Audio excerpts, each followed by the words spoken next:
My problem is, I overthink a lot. And all of this, Rev, is because of my subconscious habit of overthinking. You'd like me to not make you overthink, Aaron? I'm terribly sorry, but I don't think that's entirely possible. No, Rev. I need you to help me forget a consequence of my overthinking. Continue, Aaron. I'm here to listen. What makes a film special? What makes it successful? I was reading these film reviews, and there was just that one word that's in almost every one of them. Original. It seems like all being a critic means is being able to decipher whether a film's original or not. And to some extent, it might just be that simple. And that got me thinking. Am I as creative as I think I am? Finally, I've got you here. Nowhere to run, nowhere to hide. What do you want? What's your game plan? While you were here, my crew's spreading my virus all across Spectrum. I'll be the only one with the cure to it. Everyone will have to come to me for the cure, and I'll be rich! Ha ha ha! Hey, wait! That went on for a season of 10 episodes. And I also based 4 comic series and 2 spin-offs based on the characters I created. But it's not something that's not been done before. I'm going off on a tangent here, but point is, I might not be that creative. Like I said, I want you to help me forget the consequence of my overthinking. It all happened so suddenly, that one day in the park. There was this girl at the park that night. She was like a white fox, just elegant. And somehow I saw her as some kind of higher ethereal being. To that anthology, I'm a lizard, in a desert. We were from completely different worlds, but we seemed to be attracted to each other. Or that's what I thought. Hi. It was only recently that the idea of talking to girls had been introduced to me. I've seen how people interact in movies or TV, but I've never been taught properly the way to interact with the opposite sex. Hi. Hey. Can I see some of those photos? I've always wanted to do photography, but never really gone around to get a proper camera. It's awfully quiet tonight. Yeah. I'm Sam. It's Samantha, but my friends call me Sam. Aaron. Just Aaron. You're an art student then? Yeah. I don't normally come out and draw things, but I don't get invited to anything, so here I am. And you? What do you do? Film.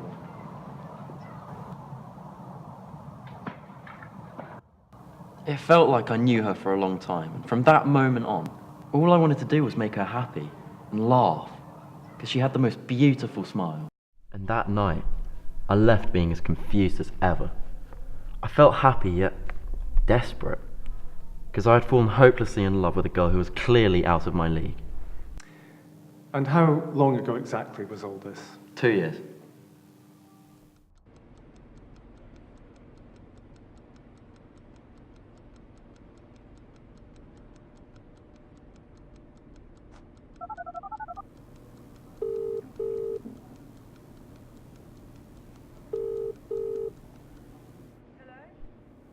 Hello, Sam. It's Aaron from the park. It took every ounce of courage in my body to pick up that phone and call her. And when I did it, I froze. Will you watch a film with me? Depends. On what? The movie? Anything you want. Okay then. When? Saturday. Saturday. That was when I started overthinking.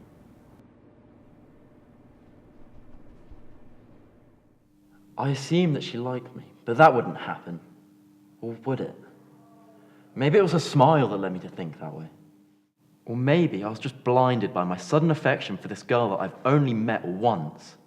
Our friendship had a good start, and this went on for about 2 months. There was always an undertone of awkwardness when we spoke, like it was a one-sided relationship and she didn't actually like me. But somehow she showed signs that she did, laughing at my awful jokes and that. And my overthinking just made me more confused and lost. Then came my first party. I wasn't invited to it, but my friends insisted that I came along. Behave.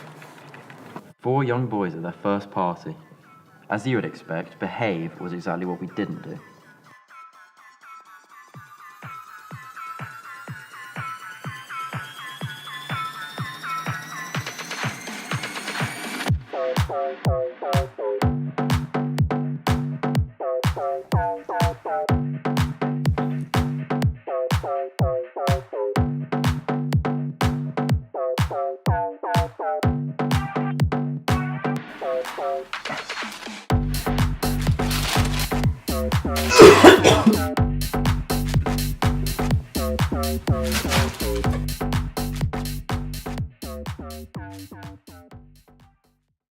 I couldn't remember much from my first party, just glimpses here and there. I had no idea why I called her, or what I said to her. To this day I still wonder about it. What did I tell her? This was the exact moment when my overthinking took the best of me. I went to a party almost every weekend after that, for the drinks. I got used to the craziness of parties, and everything that used to be chaotic seemed normal to me. I made friends, and slowly, me and Sam's social lives drifted further and further away from each other. This didn't stop me from going out. I was going to parties every other weekend. But it just wasn't the same. The only thing on my mind was her. I can't move on, because deep down I'm still hopelessly in love with the girl that's out of my league. But I want to move on, Rev. That's why I need your help. I need help to forget the consequences of my overthinking. Very good, Aaron. I think this is a good time for us to stop. What? But I've got other problems I need to talk about. Have you heard of lucid dreaming, Aaron?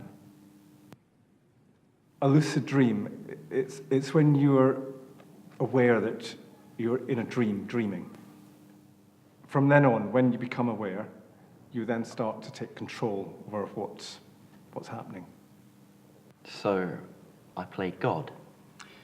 If you prefer to see it that way, lucid dreamers have the ability to improve their real-life skills.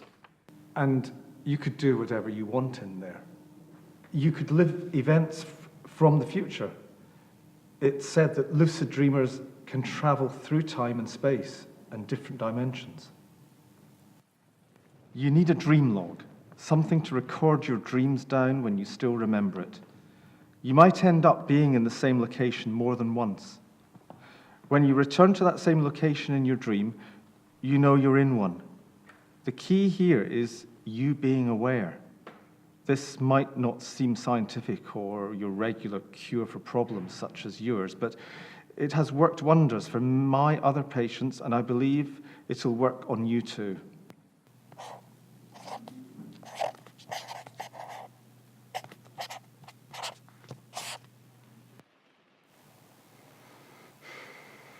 How are you still in my head?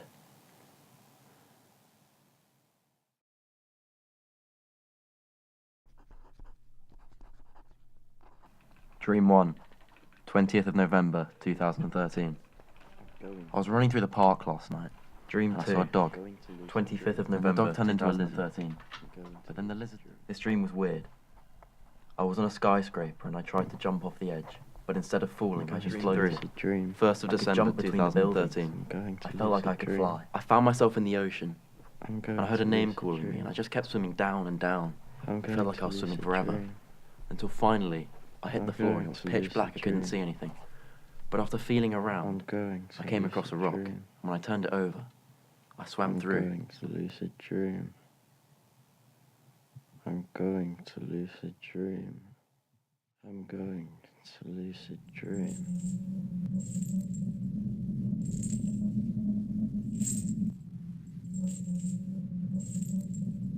How do I know I'm dreaming? Look up at the sky. It will look different. The brain couldn't grasp what the sky really looks like. It will look different for everyone, but most of the time, It's beautiful.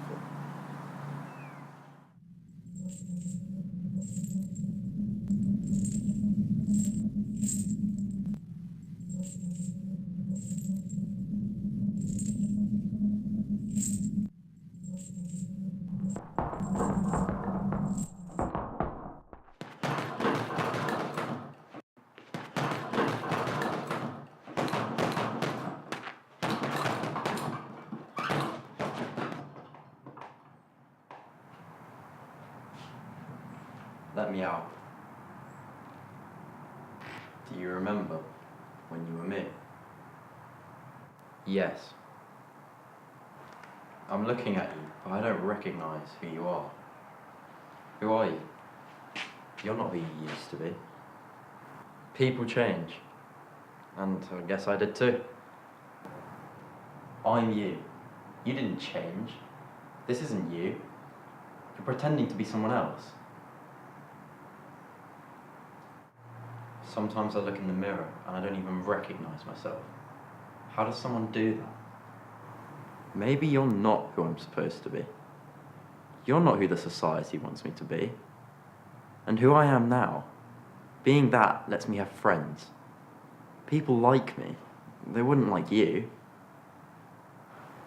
Since when did you start caring about what society thinks of you? And those friends you were talking about? Friends is a loose description of who they really are. They make me feel like I'm someone. I'm not Mr. Nobody from nowhere anymore. No longer the kid who sits in the corner with a sketch pad this close to his face. Not the immature child who dreamt of being a superhero one day. I'm none of that. Not anymore. This is who I am now. Me. Right here. Me. I'm no longer you. Are you happy? Yes. Are you happy? Yes. Are you happy? Yes. Are you happy? No! What do you want me to say? Every day you ask yourself to let me out. To let me take over again. You're lying to yourself, Aaron. You don't even know who you are anymore. You don't even recognize yourself in the mirror every morning. And I hate the facade you've been putting up.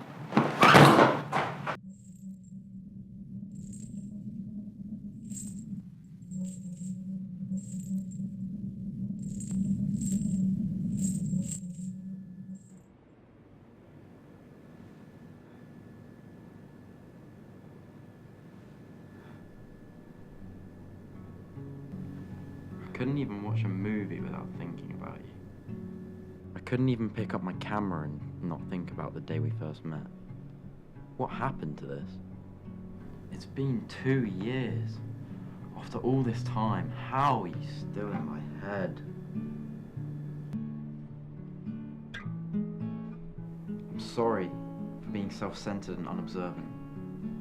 I'm sorry for always having a conversation about me and not once asking how you were. I guess all I was trying to do was make you smile. Every day. Because that smile was something else. I was afraid you'd distant yourself from me if I asked about you. It wasn't after we stopped talking when I realized how much I needed you. To get close to you. I kept pushing and pushing and, well, I overstepped my boundaries. My point is, I shouldn't have done what I did. I acted in a way in which it was obvious I wasn't myself. I hated myself. I found myself annoying and obnoxious. I understand why you didn't want to talk to me anymore. Everything I did was to make you happy. And I was trying so hard to be someone that I wasn't. Maybe we're not meant to be. Aaron and Sam.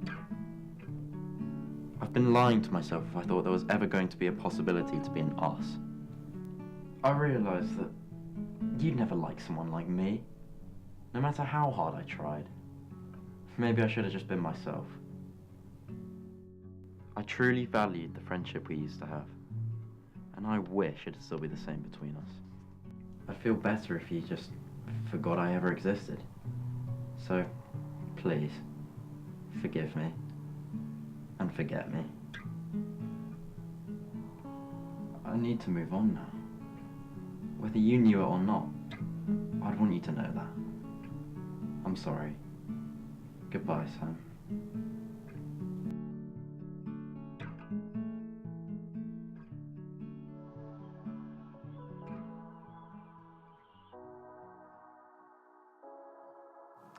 Before you leave, Aaron, I found this poem that I thought would help guide you. Your life is your life. Don't let it be clubbed into dank submission. Be on the watch. There are ways out. There is light somewhere. It may not be much light, but it beats the darkness. Be on the watch. The gods will offer you chances. Know them, take them. You can't beat death, but you can beat death in life sometimes. And the more often you learn to do it, the more light there will be. Your life is your life. Know it while you have it. You are marvelous. The gods wait to delight in you.